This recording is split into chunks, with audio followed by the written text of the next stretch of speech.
જય શ્રી કૃષ્ણ મિત્રો, નિત્ય સત્સંગમાં આપ સૌનું સ્વાગત છે।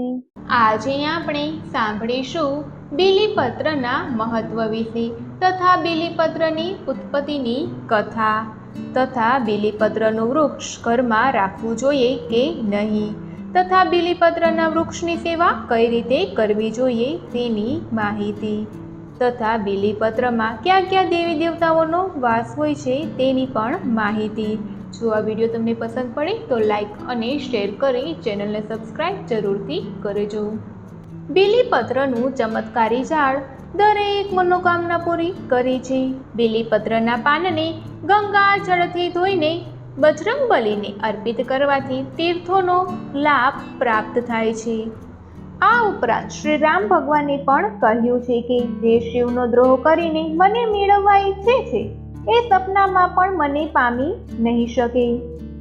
બીલીપત્રની મૂળ સફેદ દોરામાં પરોવીને રવિવારે પગમાં પહેરવાથી રક્તચાપ, ક્રોધ અને અસાધ્ય રોગોમાંથી મુક્તિ મળે છે। બીલીપત્રની શ્રી વૃક્ષ પણ કહેવામાં આવે છે। બિલ્વપત્રના પૂજન પાનથી દરિદ્રતાનો અંત લાવીને વૈભવશાળી બની શકાય છે। ઘરમાં બિલપત્ર લગાવવાથી દેવી મહાલક્ષ્મી ખૂબ જ પ્રસન્ન થાય છે અને તે સ્થળ તીર્થ સમાન બની જાય છે। બીલીપત્રના પાનને લક્ષ્મીનું રૂપ ગણવામાં આવે છે, એટલે એને પોતાની પાસે રાખવાથી ક્યારેય પણ ધનની ઉણપ થતી નથી। બિલ્વપત્ર ભગવાન શિવને ખૂબ જ પ્રિય છે। કહેવાય છે કે શિવને બિલ્વપત્ર ચઢાવવાથી લક્ષ્મીની પ્રાપ્તિ થાય છે। બિલ્વપત્રના પાનની એ વિશેષતા છે કે 3, 5, 7, 9 અને 11ના સમૂહમાં જોવા મળે છે। બિલ્વપત્ર મહાદેવનું રૂપ ગણાય છે। એવી માન્યતા છે કે બિલ્વના ઝાડમાં મહાદેવનો વાસ હોય છે અને સ્વયં શિવ સ્વરૂપ છે। આથી આ વૃક્ષના મૂળમાં મહાદેવની પૂજા કરાય છે। એટલું જ નહીં પરંતુ બિલ્વના ઝાડને સીંચવા માત્રથી તીર્થોનું ફળ મળે છે, પણ બિલ્વપત્રને ગમે ત્યારે તોડી શકાતા નથી, એ પણ ધ્યાન રાખવું જોઈએ। શિવ ઉપાસનાનો મુખ્ય દિવસ એટલે કે સોમવારે બિલ્વપત્ર ન તોડવું જોઈએ। ત્યારબાદ ચતુર્થી, અષ્ટમી, નવમી, ચતુર્દશી અને અમાસને દિવસે પણ બિલ્વપત્ર ન તોડવા જોઈએ। કોઈ માસની સંક્રાંતિના દિવસે પણ બિલ્વપત્ર ન તોડવા જોઈએ। જો આ તિથિઓમાં શિવ પૂજામાં બિલ્વપત્રની જરૂર હોય એ માટે એક નિયમ છે કે તમે શિવ પૂજામાં ઉપયોગ કરેલ બિલ્વપત્રને ફરીથી ધોઈને શિવને અર્પિત કરી શકો છો। બિલી વૃક્ષ સર્વ વૃક્ષોમાં શ્રેષ્ઠ ગણાય છે, કારણ કે તે શિવજીની પૂજાનું માધ્યમ છે। આ વૃક્ષના મૂળમાં વૈશ્વિક વાસ્તવિક ભાવ છે, મધ્યમાં સુખ છે અને તેની ટોચ પર શિવજી છે, જે મંગલ સ્વરૂપે ત્યાં બિરાજે છે। તેના ત્રિદલમાં વેદોનો નિર્દેશ છે, તેમાં ઉચ્ચતર જ્ઞાન ભંડાર છે અને થડને વિશે વેદાંતના અર્કની અભિવ્યક્તિ છે। બીલીપત્ર શિવલિંગો પર ચડાવવામાં આવે છે। બીલી વૃક્ષના મૂળમાં શિવજીનો વાસ મનાય છે, માટે તેના ક્યારાને હંમેશા જળથી ભરપૂર રાખવો જોઈએ। બીલી વૃક્ષનું સાધકે પૂજન કરવું જોઈએ અને દીપ પ્રગટાવવો જોઈએ, કારણ કે બીલી વૃક્ષ તે સ્વયં સદાશિવ સ્વરૂપ છે। બિલ્વની ઉત્પત્તિની વિવિધ કથાઓ પ્રચલિત છે। તેમાંની એક કથા એ છે કે એક વખત દેવી ગિરિજાના કપાળ પર પરસેવાનું બિંદુ હતું, તે લૂછીને જમીન પર નાખ્યું। આ પરસેવાના બિંદુમાંથી કેકુર વૃક્ષ થયું। એક સમયે ફરતા ફરતા દેવીએ તે વૃક્ષ જોયું અને પોતાની સખી જયાને કહ્યું કે આ વૃક્ષ નિહાળી મારું હૃદય પુલકિત બને છે।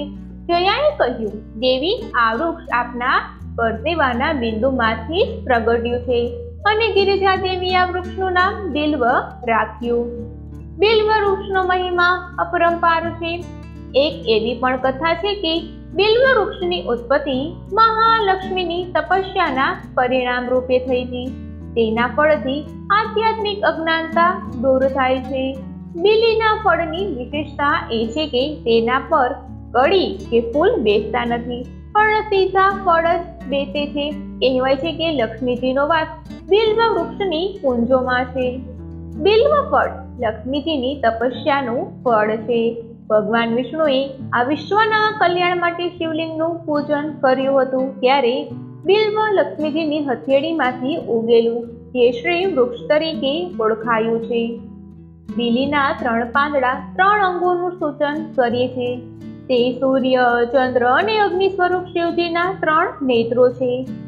આ ઉપરાંત તે શિવજીના ત્રિશૂળનો પણ નિર્દેશ કરે છે. મુનિવય યાજ્ઞવલ્ક્યના મતાનુસાર જો શિવની પૂજા બીલીપત્ર દ્વારા હૃદયની સરળતા, સહજતા અને સિદ્ધિથી એકાગ્રતાથી કરવામાં આવે તો તે મનવાંછિત ફળને આપે છે અને ભક્તની તમામ મનોકામનાઓ મહેશ્વર પરિપૂર્ણ કરે છે અને અંતે મુક્તિ પ્રાપ્ત થાય છે. બીલીપત્ર મસ્તકે ધરનારને યમનો ભય રહેતો નથી. બિલ્વ વૃક્ષના મૂળમાં શિવ પાર્વતીજીનો વાસ મનાય છે. આ વૃક્ષની શાખાઓમાં મહેશ્વરી વસે છે.